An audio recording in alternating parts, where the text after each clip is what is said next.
여러분 반갑습니다. 5번째 시간이 다가왔습니다. 오늘은 성경 읽는 태도가 인생 고도를 결정한다 5번째 원칙에 대해서 함께 나누어 보도록 하겠습니다. 자, 5번째 원칙은 다 같이 한번 해볼까요? 성경을 묵상하라. 네, 성경을 묵상하는 것입니다. 자, 우리가 성경을 저번에는 이전에는 기도하라 였죠. 기도할 뿐만이 아니고 성경을 묵상해야 합니다. 기독교는 말씀을 묵상하는 것이 다른 종교와는 좀 다릅니다. 요가에서 명상을 한다고 하죠. 그것도 요가에서는 묵상을 이야기하는 것인데, 이 요가에서의 묵상, 이 명상은 삼매의 경직에 이르는 것이다. 그러니까 다른 말로 하면 그 마음을 완전히 비운다. 그리고 어떤 대상을 완전하게 밝게 비추는 그런 상태, 마음의 동료가 완전히 제거된 상태를 이 최고의 상태라고 말합니다. 그리고 또 불교의 명상도 있죠. 자, 불교에서는 열반의 초월을 통해서 열반에 이르는 것이다. 그러니까 집착 대상이 아예 없어지는 어떤 각성 상태가 되어서 가장 평온한 상태가 되는 것, 그것이 바로 이 불교에서 말하는 명상을 말하는 것입니다. 그런데 결국 이 요가라든지 불교는 이 명상을 통해서 무엇이 되느냐? 나와 신이 결국은 하나가 되는 것을 추구하는 겁니다. 내가 결국 열반에 드는 것, 결국 그 신매의 경지 이르는 것, 삼매의 경지에 이르는 것. 그러니까 내가 신과 하나가 되어서 신이 되는 것이죠. 그러니까 결국 요가나 불교는 그 묵상 자체가 어떤 우상화 작업이 되는 것입니다. 우상화가 되는 것입니다. 인간이 우상화를 경험하는 것을 말하는 겁니다. 그런데 우리 기독교, 우리 성경에서 말하는 이 묵상은 그것이 아닙니다. 성경을 묵상하라. 하나님의 말씀을 묵상하는 것은 하나님의 말씀에 근거해서 하나님과 같이 하나님처럼 되라는 말이 아니고, 하나님을 내가 더 깊이 알아가는 것입니다. 하나님을 더 깊이 깨닫게 되는 것입니다. 다른 말로 하면 하나님을 인격적으로 만나는 것입니다. 이게 성경을 묵상하면서 우리에게 주어지는 유익이라는 것이죠. 우리 심령 안에 예수 그리스도께서 살아계신다. 예수 그리스도가 우리의 인생을 움직이신다. 예수의 생명이 내 안에서 꿈틀거린다. 그것이 바로 이 말씀을, 성경을 묵상하는 것으로부터 나타나게 된다는 것입니다. 그래서 로버트 스티븐슨이라는 사람이 이런 말을 했습니다. 나는 계란들을 품고 조용하게 오래 앉아 있다. 이게 무슨 말입니까? 암탉이 계란을 꼭 품고 있어서, 오랜 시간 품고 있어서 따뜻하게 품어서 병아리가 알에서 깨어 나올 수 있도록 하는 것입니다. 그것처럼 말씀을 묵상한다는 말이죠. 디트리트 보네퍼는 이렇게 말합니다. 그것이 무엇을 말하는지 진짜 듣기 위해서 그 속으로 깊이 침잠하도록 노력했다. 그것이 무엇입니까? 말씀이죠. 하나님의 말씀이 무엇을 말하는지 진짜 그 말씀을 듣기 위해서, 그냥 글을 읽는 것이 아니고 그 말씀이 나에게 어떤 말씀을 하시는지 듣기 위해서 그 속으로 깊이 침잠할 수 있도록 노력했다라는 것입니다. 말씀 속으로 깊이 파고들었다는 말이죠. 우리는 이렇게 하나님의 말씀을 깊이 묵상해야 됩니다. 깊이 묵상하지 않으면 이 말씀들이 다 날아가 버립니다. 사라져 버립니다. 그래서 도굴의 심리학자 헤르만 에빙하우스는 사람의 기억력이 어떻게 작용하는지 실험을 했습니다.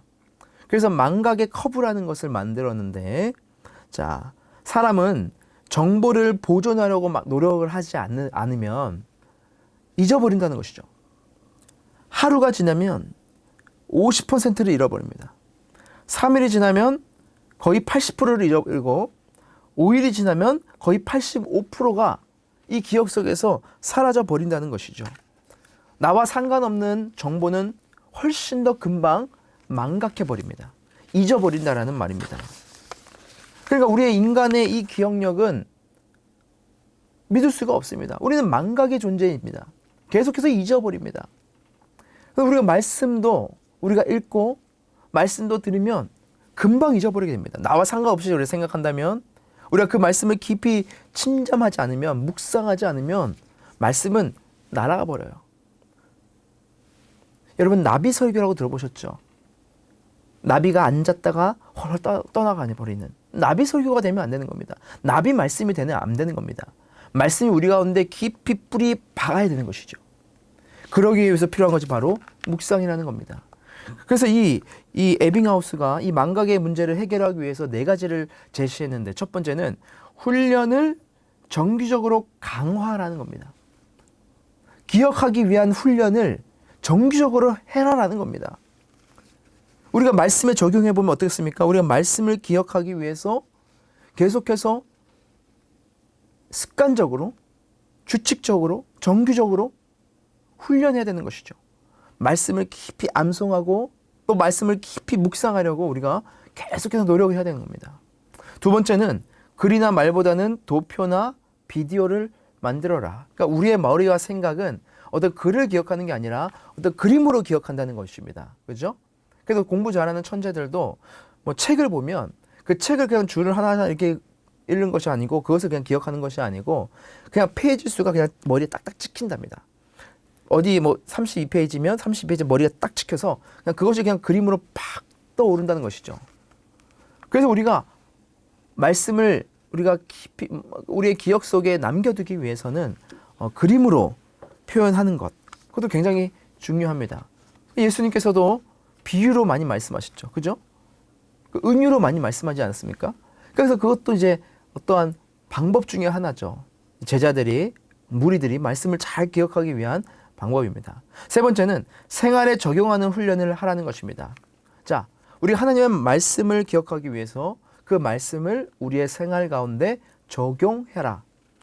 말씀을 그냥 흘려보내는 것이 아니고, 이 말씀이 나에게 떨어졌을 때에, 이 말씀을 통해서 하나님께서 나에게 메시지를 주셨을 때에, 결단을 주셨을 때에, 뭔가를 우리에게 요구하셨을 때에 그것을 우리 생활 속에서 하라는 것입니다. 염려하지 말아라, 근심하지 말아라는 이 말씀이 나에게 떨어졌을 때에 내가 지금 근심하고 있는 이 걱정거리들, 머리 싸매고 있는 것들, 밤낮 잠을 못 자게 하는 것들에 계속해서 거기에 몰두해 있지 말고 말씀대로 하나님께 맡겨보라는 것이죠. 맡겨보라는 것이죠. 그 말씀만 보는 것이 아니고 이 말씀을 너의 삶에 적용해 보라는 것입니다. 네 번째는 수동적으로 구경하지 말고 능동적으로 참여해라. 그 말씀을 통해서 우리에게 주신 하나님의 그 말씀을 그냥 눈으로 보고만 있지 말아라. 멀리 떨어져서만 있지 말아라. 적극적으로, 능동적으로 뛰어들어라. 적극적으로 말씀대로 살아가 봐라. 그렇게 도전하고 있는 것입니다. 그래서 조나단 에드워즈는 이런 말을 했습니다. 내 마인드는 하나님에 관한 것들에 크게 고정되어 있었다. 나는 거의 지속적으로 그것들을 묵상하고 있었다. 최고의 신학자이자 목회자이자 설교가이자 부흥사였던 이 조나단 에드워즈. 그는 어떻습니까? 그의 마음은 하나님에 관한 것들에 늘 고정되어 있었다는 겁니다. 다른 말로 하면 하나님의 말씀에 그의 시선은 늘 고정되어 있었다는 겁니다. 나는 거의 지속적으로 그것들을 묵상하고 있었다. 계속해서 하나님의 말씀을 묵상하는 겁니다. 말씀대로 행하고 말씀을 따라 살고 말씀이 나에게 가르쳐 주시고 말씀이 나를 인도해 주시기를 늘 묵상하면서 살아갔다는 것입니다. 그것이 이 조나단 에드워즈가 하나님께 크게 쓰임받을 수 있었던 이유입니다. 그는 이런 말을 합니다. 자신의 영적인 퇴폐 기간이 있었다. 그것은 예일대학교에서 자신이 가르쳤었던 강사였던 그때였다. 그렇게 고백합니다. 왜 그렇습니까? 물어보니 내가 강의를 하기 위해서 학문적인 것에 집중을 하다 보니까 성경 자체를 묵상하고 이것을 가지고 기도하는 그 시간과 에너지를 빼앗길 가능성이 굉장히 많았던 시기였기 때문이다. 그렇게 고백을 한다는 것이죠. 그러니까 우리의 말씀을 가지고 묵상하고 그 연구한, 그 기도하는 이 말씀에 깊이 침잠되는 그런 시간들이 너무나 중요하다는 것입니다. 그래서 묵상은 읽은 성경 말씀을 우선 자신의 마음에 적용하는 것입니다. 이 묵상은 하나님의 말씀을 우리가 읽었을 때에 이 말씀을 통해서 나에게 주시는 그 은혜들을 내 마음에 먼저 적용하는 것입니다. 내 심령에 이 말씀을 먼저 적용하는 것입니다. 말씀을 묵상하면 그 묵상된 말씀을 통해서 우리의 삶이 터치가 됩니다. 만져집니다. 하나님의 인도하심을 체험하게 됩니다. 저도 너무나 많은 경험을 했습니다. 제가 어렸을 때에 저희 아버지께서 시골 교회니까 너무나 어렵잖아요. 그러니까 돈이 없습니다. 그래서 어떤 성도가 이제 크레딧 카드를 하나 만들어라. 그래서 미리 좀 쓸 거는 좀 쓰셔라. 그렇게 요청하셔서 하나를 이제 만들어 드렸습니다. 그걸 가지고 이제 필요한 걸 썼죠. 그런데 그것을 갚을 길이 없습니까? 하나님께서 채워주시겠지 했지만 채워주지 않으셔서 이제 빚이 돼버린 겁니다. 그러니까 300만 원 빚이 나버린 거예요. 근데 교회 재산이라고는 프레지오, 그 당시에 프레지오라는 봉고차가 있었는데 그 봉고차 하나였습니다. 그 봉고차 하나가 있는데 이제 그것을 300만 원에 뺏길 그런 처지에 놓인 거죠. 그 다음 날이면 이제 사람들 와서 그 자동차를 이제 저당 잡혀서 가져가게 될 그런 상황에 처했습니다. 그때 이제 저희 아버지가 저희 가족들 다 불러서 그날 밤에 함께 합심해서 좀 기도하자고 그렇게 하셨습니다. 그러면서 예레미야 33장 2절 3절을 붙잡고 우리가 기도하자. 그것이 아직도 제 머릿속에 기억이 납니다. 그렇게 말씀하시죠. 이를 행하시는 여호와, 그것을 만들며 성취하시는 여호와, 그의 이름은 여호와라 하는 이가 이와 같이 이르시도다. 넌 내게 부르짖으라. 내가 내게 응답하겠고 내가 알지 못하는 크고 은밀한 일을 내가 보이시리라. 이 말씀을 붙잡고 하나님, 당신은 일을 행하는 여호와 아닙니까? 당신은 길을 내시는 분 아닙니까? 성취하신 하나님 아닙니까? 우리가 당신께 부르짖습니다. 당신께서 일해 주십시오. 우리 가족이 정말 손을 잡고 정말 눈물로 막 무릎 꿇고 제발 하나님 하면서 그렇게 기도했던 적이 있습니다. 그런데 정말 그 다음날 어떤 익명의 성도를 통해서 정말 300만 원, 딱 300만 원이 송금이 된 겁니다. 그래서 다행히 그 차를 뺏기지 않을 수가 있었습니다. 하나님께서 까마귀를 보내주신 것이죠. 정말 놀랍고 신비한 그런 경험이었습니다. 그리고 저희는 정말 할렐루야 가족끼리 막 서로 박수치면서 감사합니다 그렇게 외쳤죠. 뭐 그뿐입니까? 제가 중고등학교 때는 굉장히 영적인 방황기를 보냈습니다. 신앙의 방황기를 보냈습니다. 그렇다고 제가 막 교회를 떠난 것은 아닙니다. 그렇지만 저는 주일학교도 경험해보지 못했기 때문에 저희 교회는 주일학교가 없었으니까 늘 이제 뒷자리에 앉아서 제 아빠의 설교 말씀을, 어른 설교 말씀을 늘 들어야 됐죠. 그러니까 얼마나 지겹겠습니까? 그 어린 시절에. 그러니까 믿음이 성장하기도 쉽진 않겠죠. 그럼에도 불구하고 하나님은 저를 늘 붙잡아 주셨던 것 같아요. 그럼에도 불구하고 저는 이제 방황이 있었죠. 근데 그 방황 중에 하나가 뭐냐면, 왜 하나님은 내 삶을 인도하지 않으실까? 하나님이 과연 우리의 가족의 삶을 돌보고 계실까? 하나님의 말씀은 우리에게 풍성이 넘치도록 주신다고 했는데 전혀 그런 것은 보이지 않으니 과연 하나님이 살아계신가? 이러한 고민들과 갈등들이 제 안에 너무나 많이 있었습니다. 탈출구가 보이지 않는 것이죠. 인생의 탈출구, 우리 교회의 탈출구, 우리 가족의 탈출구, 이런 것들은 아무것도 보이지 않는 겁니다. 그런데 제가 신학교에 들어와서 이제 제대로 말씀을 이제 보기 시작했습니다. 성경을 그때 제대로 보기 시작했습니다. 중고등학교 때는 거의 뭐 말씀을 뭐 제대로 보지 못했죠. 제가 근데 말씀을 읽어가면서 마태복음의 이제 5장의 팔복을 이제 쭉 읽어가는데 이 팔복의 내용들을 깊이 이제 묵상하게 되었습니다. 제가 충격을 받았습니다. 팔복의 내용이 뭡니까? 심령이 가난한 자는 복이 있나니 천국이 그들의 것이다. 천국이 너희 것인데 누구의 것이냐? 심령이 가난한 자들. 너의 마음이 슬프고 애절하고 텅텅 비고 아무것도 없는 너희들에게도 천국이 너희들의 것이다. 애통하는 자는 복이 나니 그들이 위로를 받을 것이다. 오히려 애통하는 자들, 슬픔에 잠긴 자들, 우는 자들에게 복이 있다는 겁니다. 온유한 자는 복이 있다. 이 세상은 목소리 큰 사람들이 이기는 세상 아닙니까? 화를 내는 사람들이 이기는 세상 아닙니까? 그것이 아니라 온유한 자에게 복이 있다. 의에 줄이고 목마른 자는 복이 있다. 오히려 의를 가지고 세상에 목소리를 내고 잘못됐다고 말할 수 있고, 그렇게 그 의로 인해서 갈증을 가지고 있는 사람들에게 오히려 복이 있다. 긍휼히 여기는 자는 복이 있다. 세상의 것을 뺏으려고 하는 이 세상이 아니라, 세상의 그런 가치관이 아니라 오히려 긍휼히 여기고 베풀고 주는 것이 오히려 복이 있다. 마음이 청결하는 자는 복이 있다. 마음이 깨끗하고 정직하고 성실한 자가 복이 있다. 화평하게 하는 자는 복이 있다.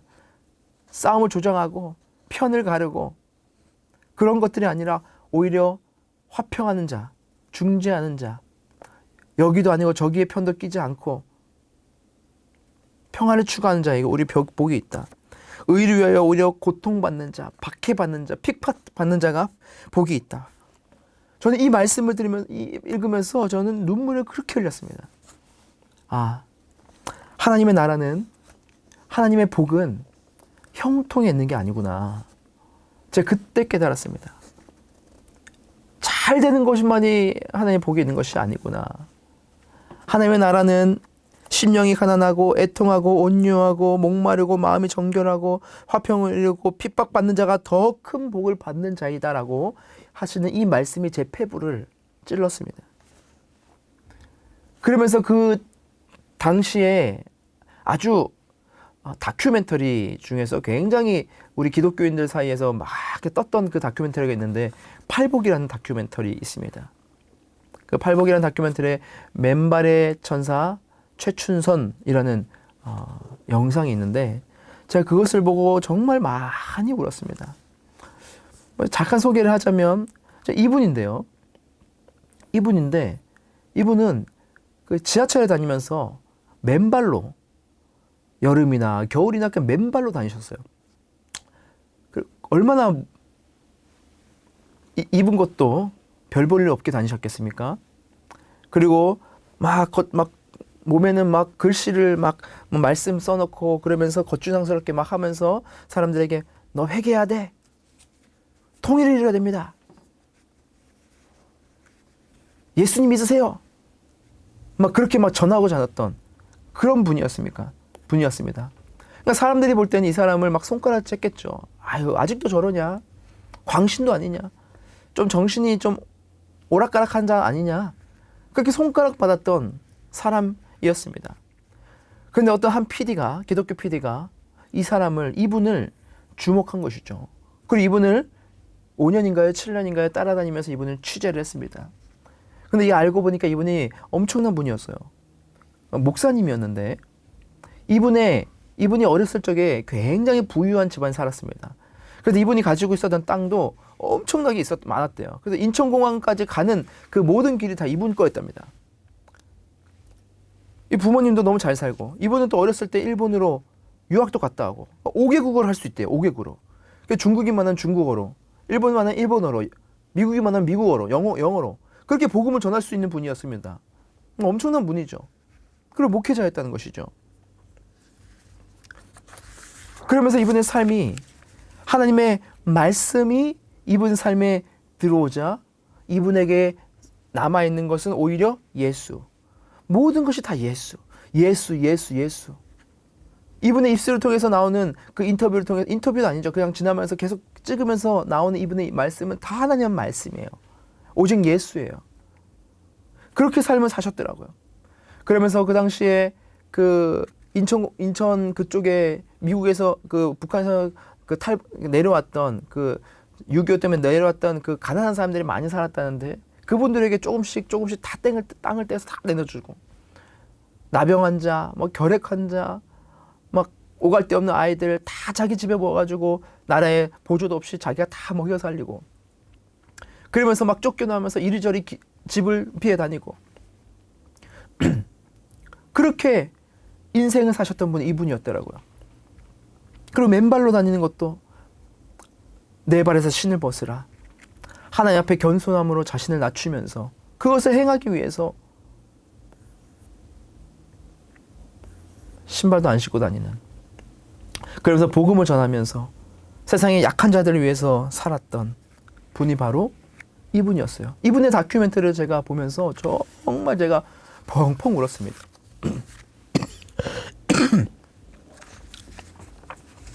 팔복은 자기 중심적인 복이 아니라, 팔복은 나에게 쌓는 것이 아니라 하늘에 쌓는 복이다. 이 땅에서 아무리 보잘것없고 사람들이 볼 때에 어리석어 보이고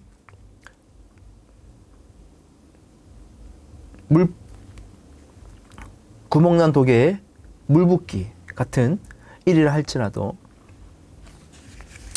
하나님이 보실 때에는 우리와는 다르게 평가하신다는 것을 제가 그때 뼈저리게 느꼈습니다. 그러면서 많은 눈물을 흘렸던 기억이 납니다. 사랑하는 여러분, 성경을 묵상하십시오. 말씀을 읽으면서 그 말씀을 깊이 말씀 속으로 깊이 들어가 보십시오. 그런 말씀이 성령의 검이 되어서 우리의 삶 가운데 사탄 마귀를 찔러 쪼개고 우리 안에 있는 죄악들을 찔러 쪼개고 세상에 들어오는 여러 가지 많은 공격들을 다 물리치는 그런 능력이 될 줄 믿습니다. 여러분, 하나님의 말씀을 읽는 것에만 집중할 수밖에 없을 수도 있지만, 여러분 다시 한번 우리가 각성을 해서 우리가 말씀을 읽으면서 이 말씀에 깊이 들어가는, 우리가 하루에 5장씩 4장씩 읽지 않습니까? 혹은 2장씩 3장씩 읽지 않습니까? 그것을 우리가 아침에 읽을 거면 하루 종일 그 아침에 읽은 말씀을 가지고 우리의 삶에서 계속해서 묵상해 보십시오. 저녁에 읽었다면 밤새도록, 그리고 아침에서 그 다음날까지 그 말씀을 가지고 한번 묵상해 보십시오.